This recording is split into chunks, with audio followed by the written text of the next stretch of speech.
चलिए बच्चों, आगे चलते हैं। Next is charging of capacitor. वैसे चैप्टर स्टार्ट करने से पहले मैं एक छोटी सी बात, चैप्टर क्या, इस पॉइंट को, इस टॉपिक को स्टार्ट करने से पहले मैं एक छोटी सी बात बोलना चाह रहा था। जैसे वैसे तो ऑफलाइन क्लासेस के अंदर क्या होता है कि ना, कभी कभी ऐसे पढ़ते पढ़ते अगर बच्चे बोर हो जाते हैं तो बच्चे खुद ही बोल देते हैं कि सर कोई स्टोरी वगैरह सुना दो। तो यहाँ पर तो कभी तुम बोल नहीं पाए, तुम बोल पाए होंगे तो मैं सुन नहीं पाया हूँगा, तो हमेशा पढ़ाते ही रहे और इसी कारण ऑफ कोर्स भी फास्ट ही चलता है।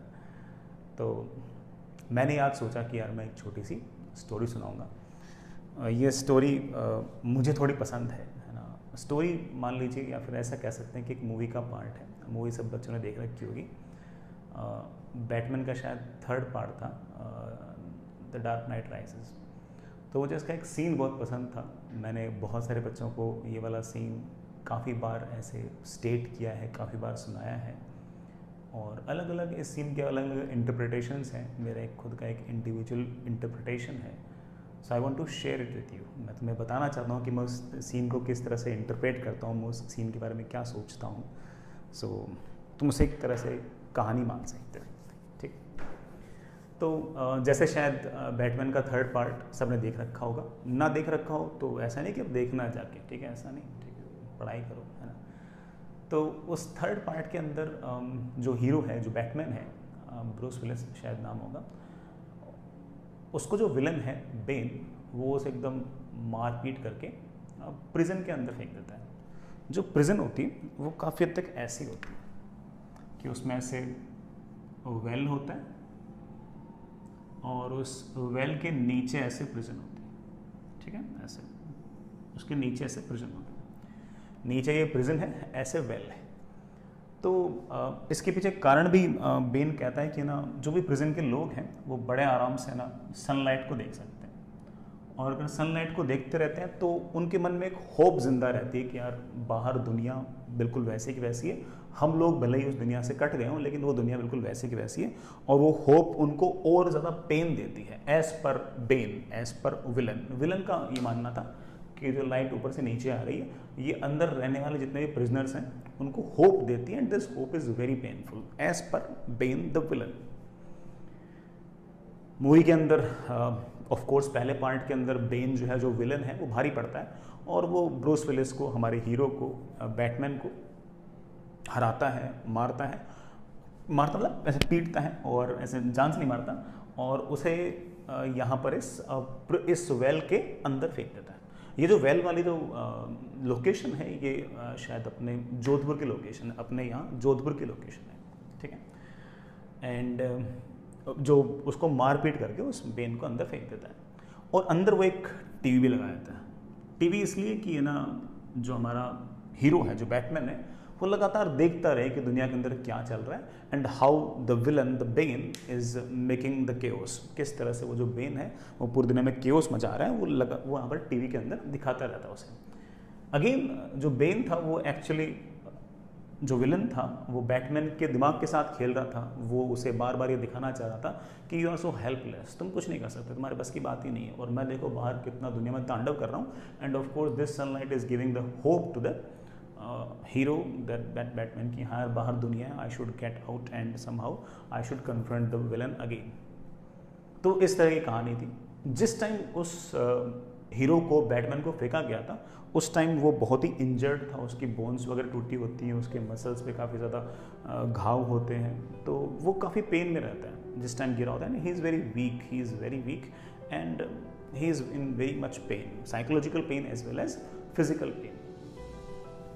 अंदर एक बूढ़ा सा आदमी होता है, you can call him doctor इसलिए कि वो उस बैटमैन को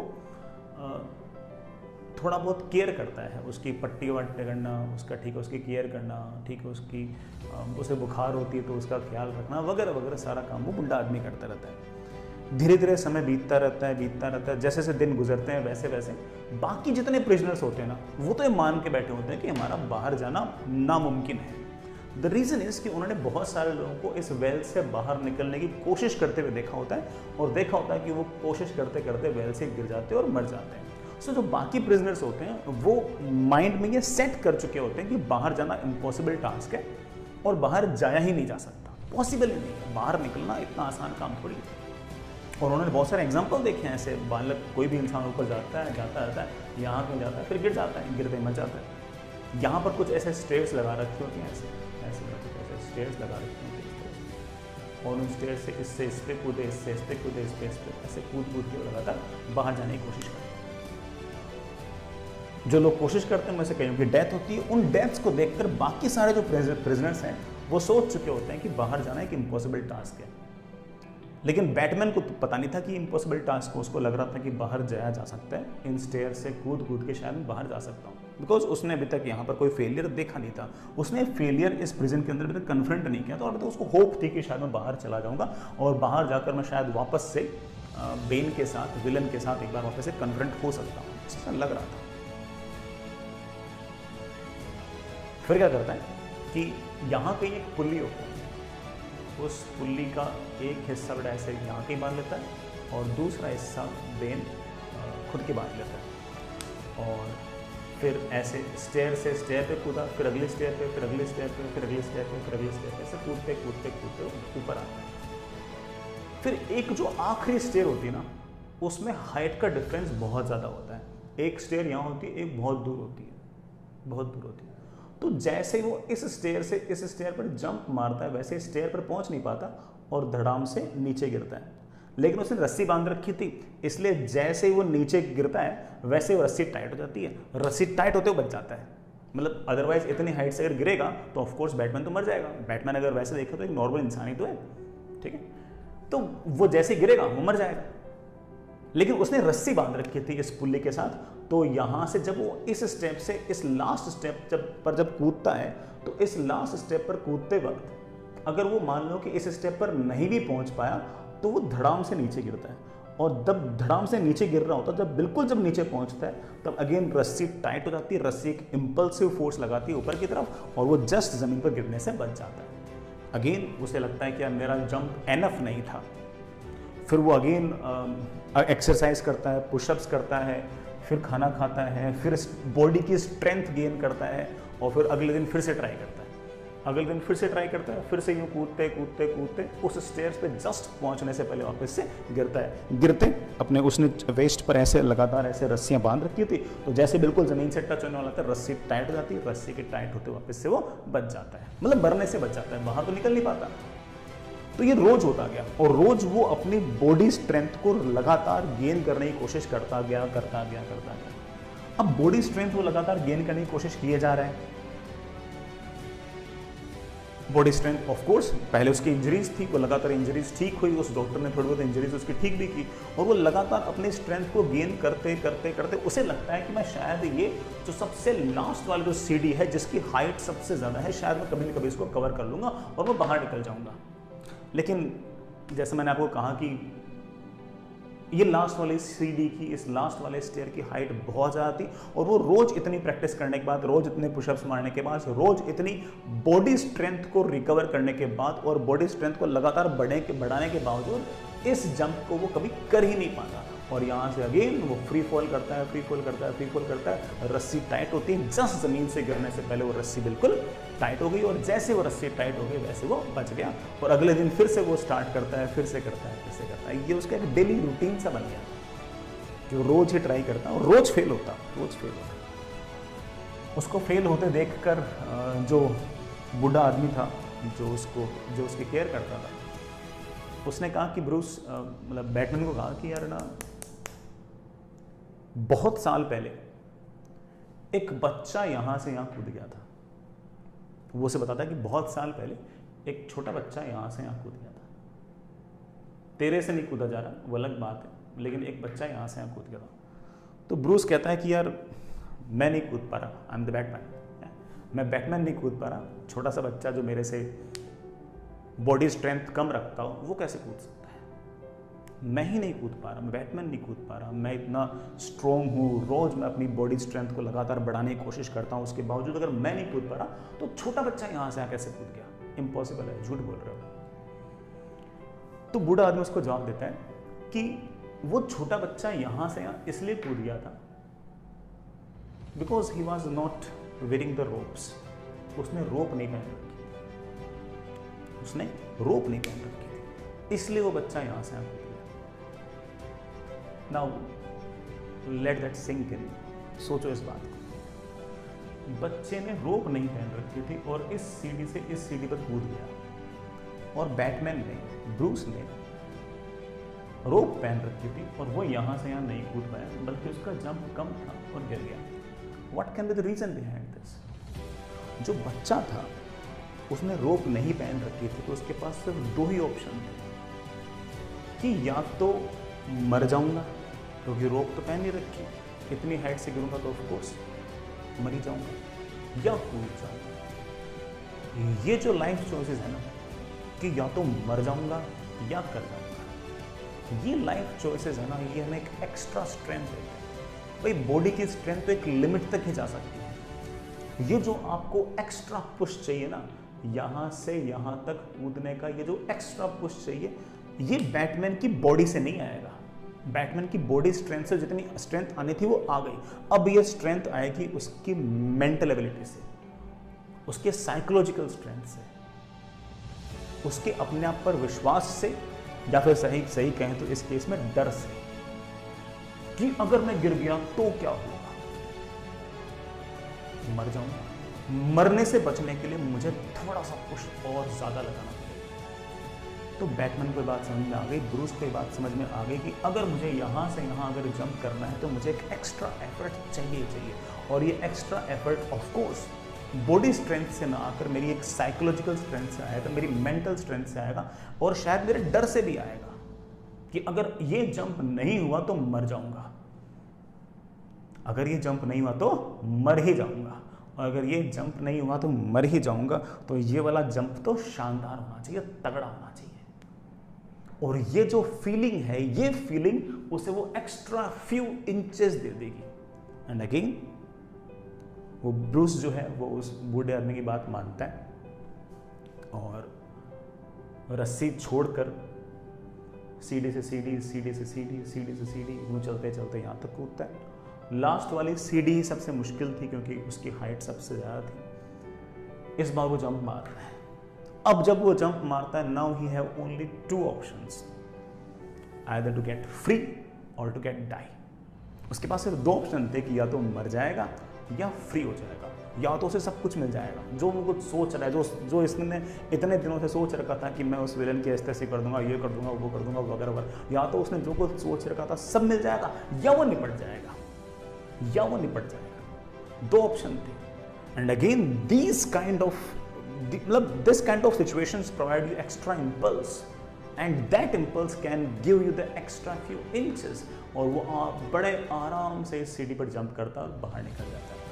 बाहर निकलते ऑफ कोर्स अपने बाकी दोस्तों को भी ख्याल रखता है, उनके लिए अंदर एक दूसरी बड़ी रस्सी फेंक देता है, तो बाकी लोग भी साथ साथ ऊपर आ जाते हैं। But I hope you get the point. मैं क्या कहना चाह रहा हूँ यहाँ से, तो जो ब्रूस है वो बाहर सिर्फ और सिर्फ इसलिए निकल पाया कि उसने उस रस्सी का सहारा छोड़ा, क्योंकि अदरवाइज उसके दिमाग में आज तक ये ब्लॉकेज था कि कोई बात नहीं कूद पाया तो बच जाऊंगा, कल फिर से ट्राई कर लूंगा, कल फिर से ट्राई कर लूंगा, है कि नहीं? और अब अगर ये रहा कि नहीं, करो या मरो, करो या मरो मतलब समझे कि या तो करेंगे, है ना, या मरेंगे। जब इस तरह की स्थिति उसके पास आ गई तो उसे वो एक्स्ट्रा इंपल्स मिल गया। तो यही लाइफ में मोर और लेस कभी न कभी सिचुएशन हमारे साथ भी होती है, हमारे साथ भी होती है। हम में से ही बहुत सारे बच्चे टारगेट्स बनाते हैं लाइफ के अंदर, और वो अपने टारगेट्स को लेकर बहुत ही स्पेसिफिक होते हैं, लेकिन 90% बच्चे जो है ना अपने टारगेट्स को लेकर स्पेसिफिक नहीं होते। जैसे मैं तुम में से ही है ना, बहुत सारे बच्चों के लिए एक बात बोलता हूँ, थोड़ी बुरी लगेगी बट सुनो। जब 11वीं क्लास के अंदर मैथमेटिक्स ली थी तो ये सोच के ली थी कि मैं ना टॉप की 7 IITs में जाऊँगा अच्छी तरह। फिर धीरे धीरे पढ़ाई करते रहे, मक्कारी करते रहे, तो पता लगा कि नहीं यार ना, टॉप 7 IITs में नहीं जाऊँगा तो कोई बात नहीं, किसी ठीक ठाक IIT में चला जाऊँगा और डिसेंट ब्रांच में चला जाऊँगा। फिर थोड़ा बहुत और अपने औकात का आइडिया लगा और मक्कारी की, बाकी बच्चों को पढ़ते हुए देखा, हमारी पढ़ाई लगातार ख़राब चलती गई, तो सोचा कुछ नहीं, कोई NIT मिल जाएगी तब भी चल जाएगा। फिर समय बीतता गया। फिर सोचा नहीं, खराब अच्छी NIT नहीं, कोई बात नहीं, जो बेकार IITs हैं उनमें से भी कोई अगर मिल गई तो भी मुझे कोई इशू नहीं है, वो भी अच्छी होती है, वहाँ जाके पढ़ लूँगा, वहाँ जाके अच्छा कर लूँगा। फिर वो भी समय आया जब हमने ये सोचना स्टार्ट कर दिया कि यार NIT नहीं तो जो भी अच्छी प्राइवेट कॉलेज हैं, VITs हो गई, ठीक है, लक्ष्मी निवास मित्तल हो गई, DAIICT हो गई, इस तरह की कोई कॉलेज मिल जाएगी तो भी अच्छी बात है। और फिर हो सकता है कोई इंसान सोचता है कि ये सोचने लग गया कि यार बस किसी तरह से BTech हो जाए, वही काफी। तो हम लोगों ने ऐसा एक पिरामिड बना रखा है अपने मन के अंदर कि ये नहीं तो ये सही, ये नहीं तो ये सही, ये नहीं तो ये सही, ये नहीं तो ये सही, और ये नहीं तो ये सही। जिन लोगों ने अपनी लाइफ के अंदर इतनी सारी रोप्स बना रखी हैं, वो लोग ये मान के चलें कि वो आखिर में यहाँ आकर टिकेंगे, तय बात है। भाई ऑब्वियस बात है कि 95% लोग तो यहीं आकर टिकेंगे ना यार, 5% लोग ही होंगे जो 5% लोग ही होंगे जो यहाँ जाके टिकेंगे, इतने 5% लोग तो होंगे।